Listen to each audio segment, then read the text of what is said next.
Hello, my friend. I'm hoping that you can see me and hear me. I'm going to repeat myself. Hello, my friend. I hope you can see me.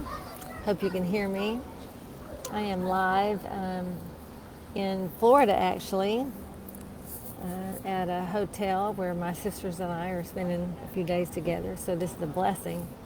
And I've had something on my mind that I just wanted to share with you, and I hope it encourages somebody. And so I'll just get right to it. I want to talk to you about intuition versus a knowing. So intuition is kind of like the whisper of a possibility. You know, it's like a nudge.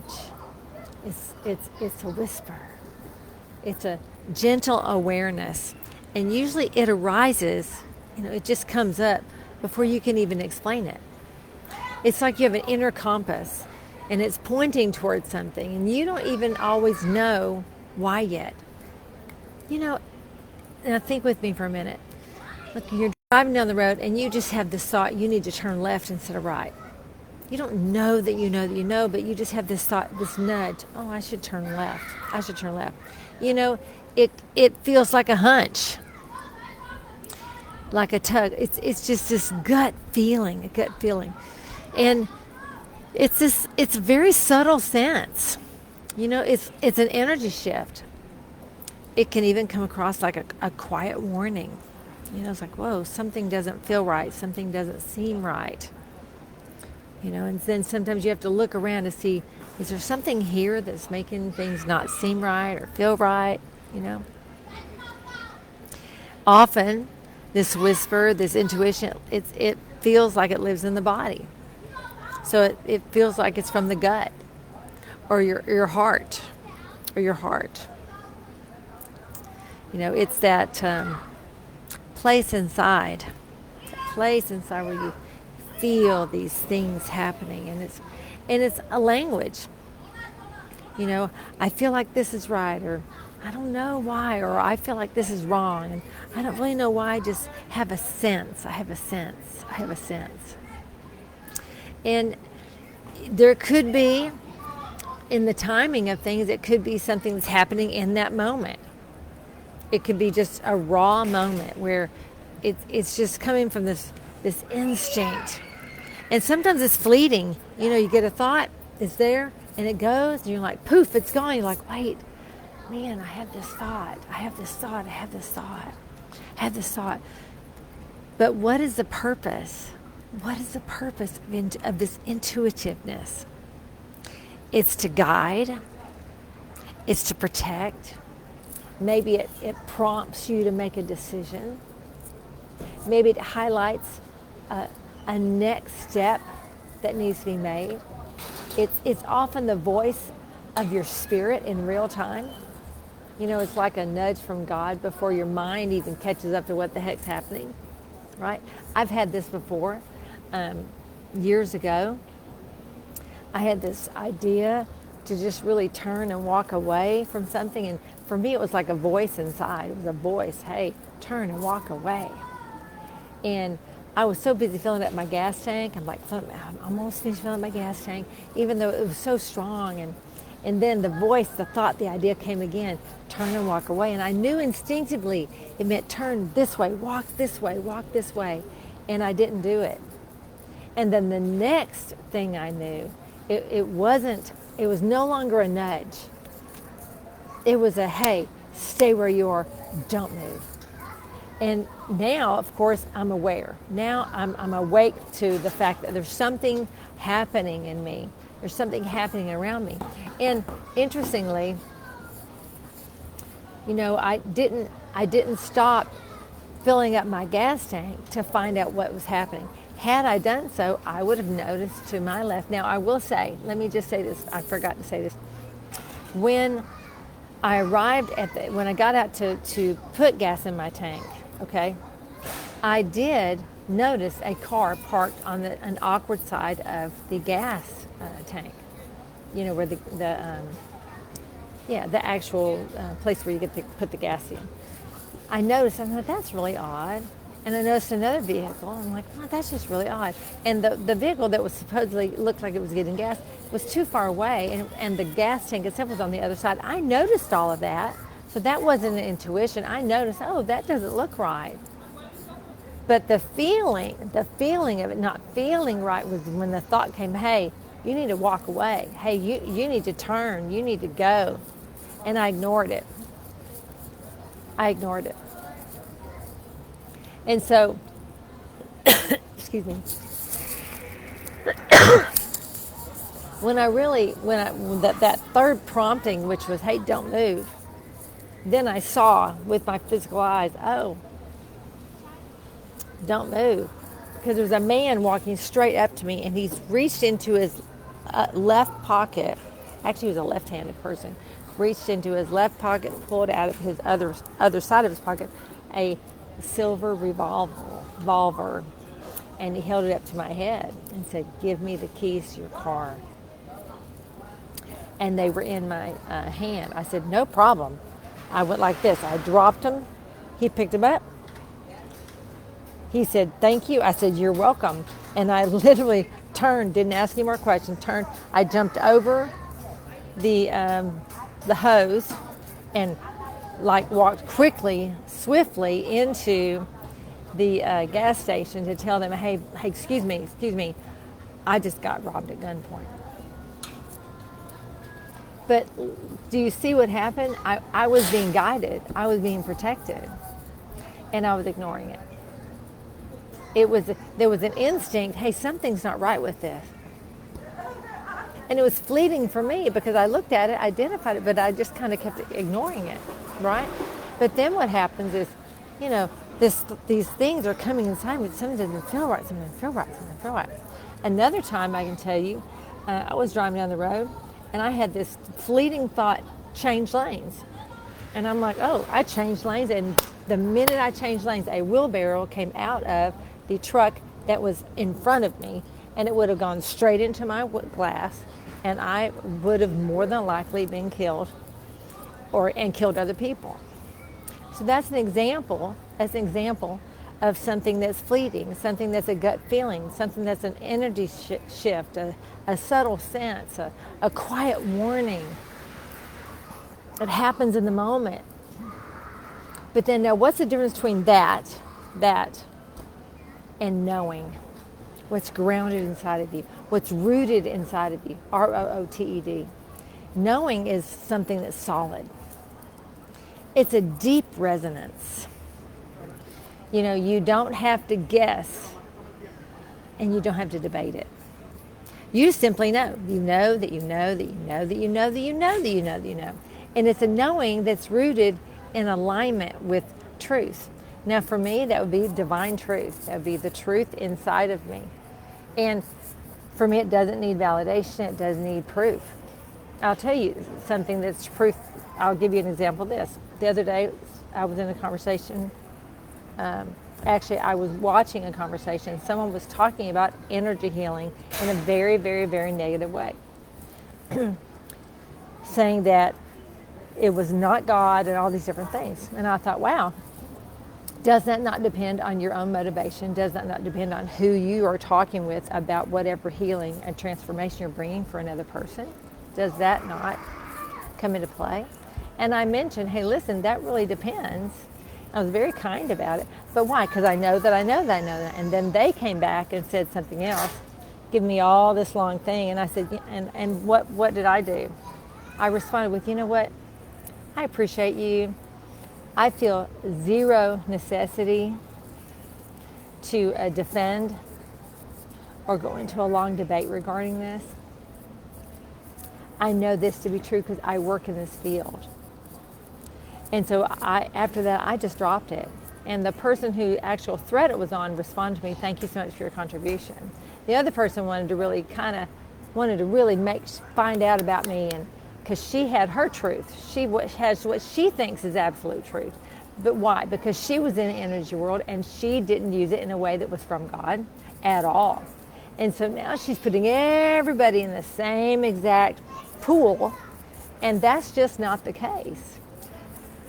How do I know this? I have seen people from a pulpit do manipulation and control and all sorts of things, which really actually is the identification, it is the explanation of witchcraft. I've seen that in the pulpit. I've seen that in politics. I've seen it religious. I've seen it in corporations and what have you. And so this concept that something is demonic or evil or in New Age or witchcraft or whatever, there's more to it than just, well, that's just this and that's just that. Much more to it. And so for me, being rooted in the alignment of my spirit alive in Christ, I don't need to bring proof, and I don't have to have validation regarding what I believe, because I already know what I believe. But that feels like a peaceful certainty. I'm at peace inside. I have a very deep resonance inside of me. It's unshakable. I wish I had my hat with me that says, I will not be shaken. It's an unshakable truth inside of me. And how does that show up for me? It shows up in clarity. It shows up in confidence. It shows up in my spiritual authority. And it lives, this also, this feeling, this knowing, this sense, it also lives in the body. It's deep in the chest. It's deep in the bone. It's in the center of my being. Do you have this kind of certainty regarding something that you are rooted and grounded in? And the language is you just know something is right. You don't need to convince anyone, and you don't have to be convinced of anything else. But I will give you an example of this too. I know someone who years ago, I was talking to about having a more intimate relationship with God. And they're like, I'm good. I'm saved. I said yes to the dress. I'm good. I don't need anything else. And I thought, wow, that's kind of, if you're that certain. And I had to have multiple conversations to inquire, because it wasn't about their certainty in salvation.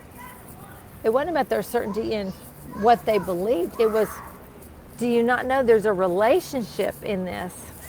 It's an actual relationship, and not just I believe in this and that's the end of it. You know, that's kind of like the old parody, well, I told you I love you when I married you 25 years ago. It's like, there's still more. There's a relationship. But that person believed that, and that was the end of it.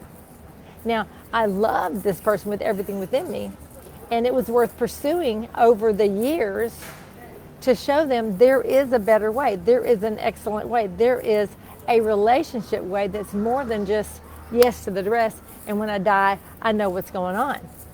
Because intimacy is not that. And so they had that knowing. Guess what now they had, though?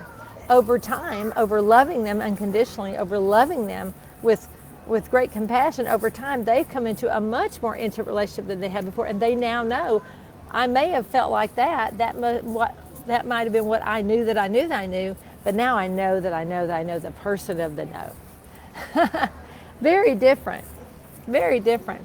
And, often in this kind of knowing versus this intuition we're talking about, it comes with after reflection, after an experience, after an inner alignment. But the purpose of the knowing is to be anchored. It's to be affirmed. It's to establish direction. And knowing is often the voice of the Christ inside. It's that voice of love. And it doesn't waver. That voice does not waver when circumstances waver. That voice is not shakeable when the situation is up and down and all around. That voice is not in pieces in a hurricane or in a storm. That voice is clear. That voice is strong. It might be a whisper, a quietness, but it's grounded in a real, true relationship. So let me just say, sometimes there's this intuition that comes first, and when you trust in the intuition, it can grow into a knowing, Knowing. And other times, intuition stirs, like I did. That intuition was stirring me. Hey, you need to move. But and then you ignore it, only later to experience the clarity of knowing through the hindsight or consequence of your actions or your inaction. In my case, it was inaction. I did not take action, and clarity came pretty soon, my love, let me tell you something. It came pretty quick with a revolver at my head. I'm like, whoa, I missed it. But these pathways inside of us that are talking with us, that are making a direction known, are sacred. They're gifts to us. And they're part of how you are designed to hear, part of how you are designed to sense and move in alignment with truth. Do you move in alignment with truth? That's my question. Do you? Do you move in an actual alignment with truth? Are you solid? So these are a few questions to ask yourself. So do you have this intuition? Where do you have this intuition in some things? But then where do you have a deep certainty? Where do you have a knowing? Do you have fear that rises up in you that makes you second guess what you already think you know? Also, do you give yourself time to have stillness so you have the deeper knowing that's beneath all the noise, all the white noise, all the static, a knowing inside? And are you willing to act on that grudge or that nudge, even when you don't understand it? Because listen, I knew that was a nudge to turn and walk away. I didn't understand it. Now, there were other times, but like I demonstrated, I heard the voice and I nudged and I moved, and I was like, whoa, I'm so thankful I did. Now, the thing is, I didn't understand why I needed to, turn and walk away. I didn't understand what to do, why to do it. But the reason I didn't is because I didn't pause and consider what was said to me. I did not stop and consider because I was too busy doing something else to care. Now, had I paid attention, I probably would have turned and looked both directions and probably would have seen it, and I probably would have noticed the man out or doing something, and then more than likely I would have put that tank up and I'd have walked away, and I'd have kept my car intact because it got sold for parts, and it was a whole gang going around stealing stuff. So anyway, this is not about that. This is about the intuition, the intuition of what to do, and the knowing that came when I realized, wow, I need to follow the thought inside. So I just want to encourage you. Sometimes you have that feeling like in your upper stomach, just above the navel.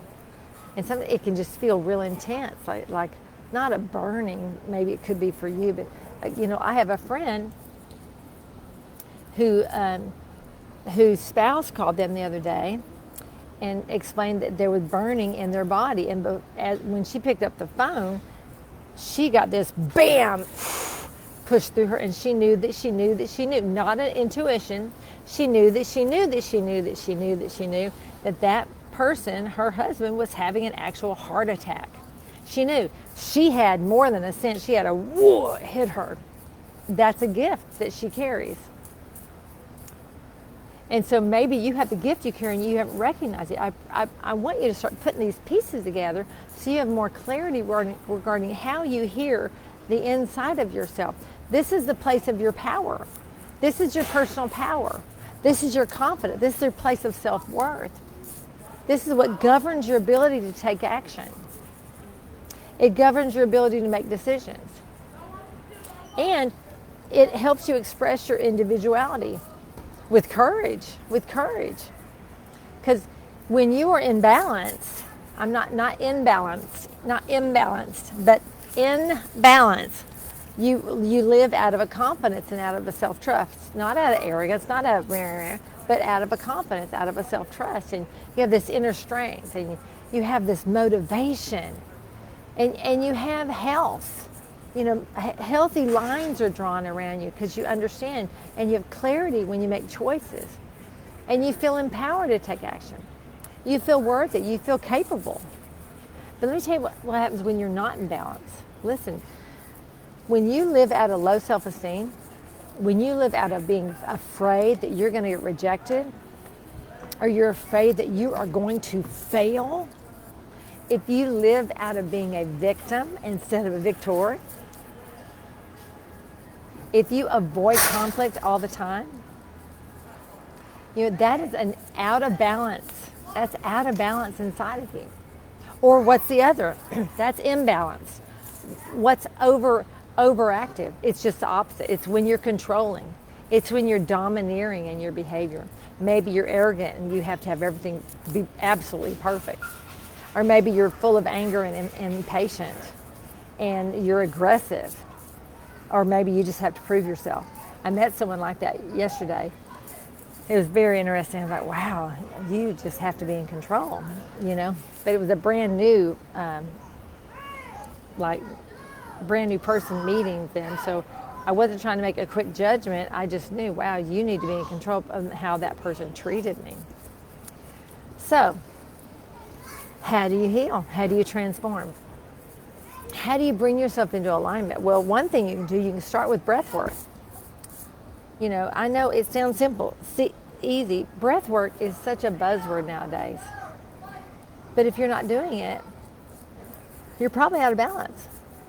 So you can start with having a deep belly breathing, like in the diaphragm, where you breathe, where your belly, not where you breathe and go, where your chest comes out, where you breathe and your belly comes out, because you're opening up your belly to receive air.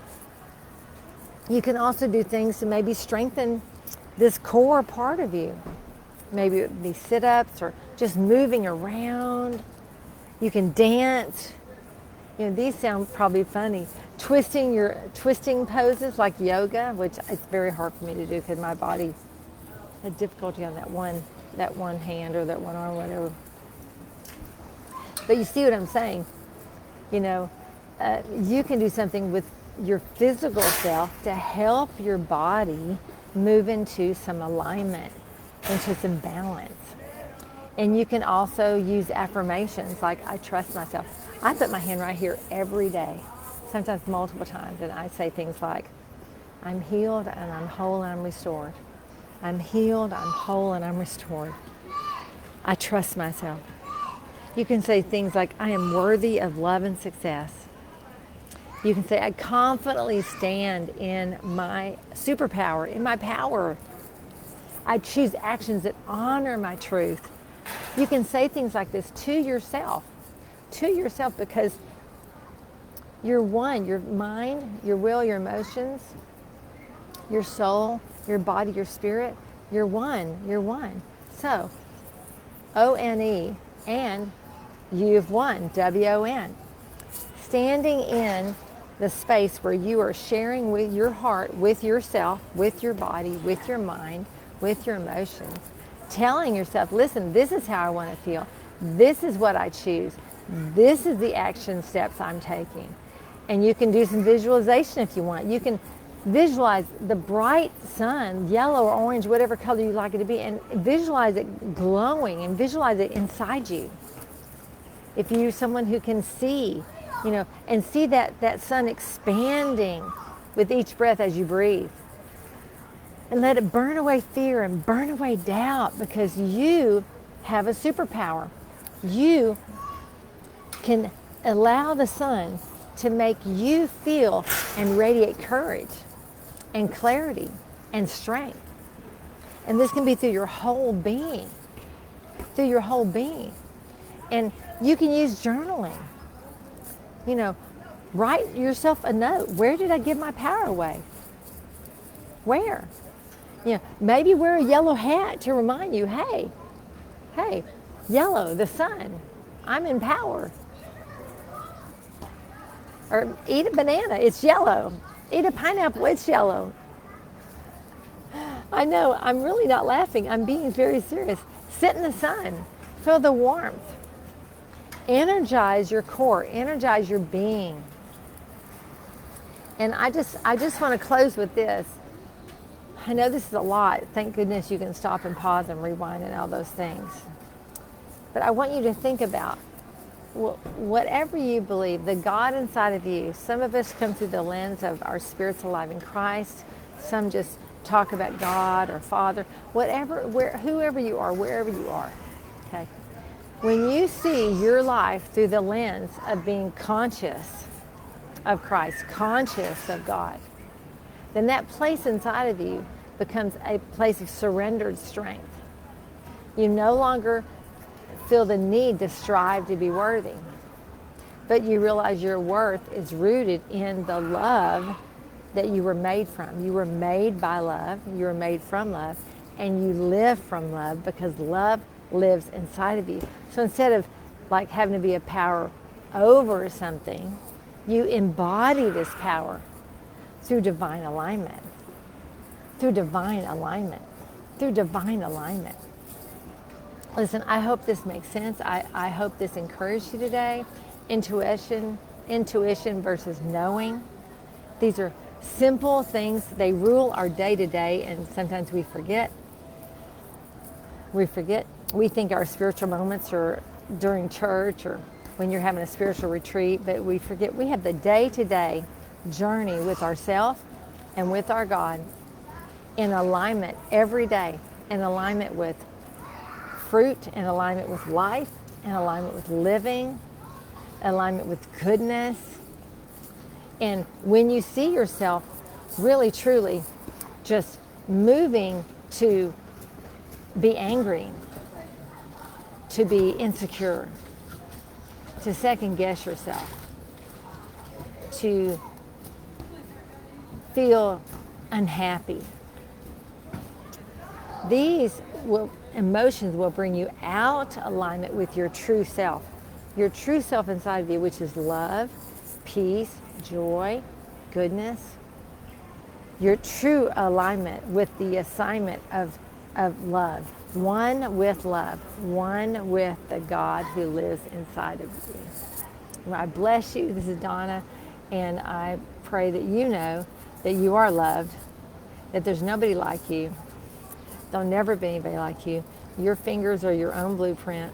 You made very individually, on purpose, with purpose, for a purpose, on this planet, from your spirit alive in Christ.